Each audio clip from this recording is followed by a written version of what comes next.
जी हाँ, नमस्कार दोस्तों। एक बार फिर से गर्दा मचाने के लिए आ रहे हैं भोजपुरी के पावर स्टार पवन सिंह अपने एक नवरात्रि गीत के साथ, जो कि काफ़ी ज़्यादा बवाल सॉन्ग होने वाला है।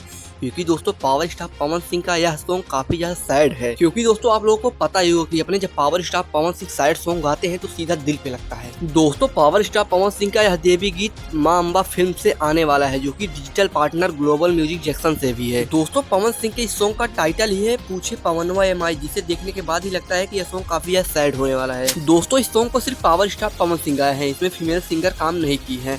दोस्तों पावर स्टार पवन सिंह के इस सॉन्ग में जो एक्ट्रेस काम की है उनका नाम चांदनी सिंह। दोस्तों ऐसा कहा जा रहा है कि आज शाम को भोजपुरी के पावर स्टार पवन सिंह के इस गीत का टीजर आ जाएगा और कल सुबह 6:30 बजे इस गाने को रिलीज भी कर दिया जाएगा। दोस्तों काफी दिनों के बाद भोजपुरी के पावर स्टार पवन सिंह का कोई सैड सॉन्ग आ रहा है, वो भी देवी गीत, जिसे सुनने के लिए उनके फैंस काफी ज्यादा एक्साइटेड भी हैं। दोस्तों पावर स्टार पवन सिंह का नवरात्रि से पहले एक देवी गीत आ रहा है जो कि सैड है, जिससे यह मालूम पड़ता है यह सॉन्ग काफी ज्यादा हिट होने वाला है। वैसे दोस्तों आप इस सॉन्ग को सुनने के लिए कितना ज्यादा एक्साइटेड है हमें कमेंट करके जरूर बताइएगा। साथ ही चैनल को सब्सक्राइब भी कर लीजिए। मिलते हैं अगले वीडियो, तब तक के लिए धन्यवाद।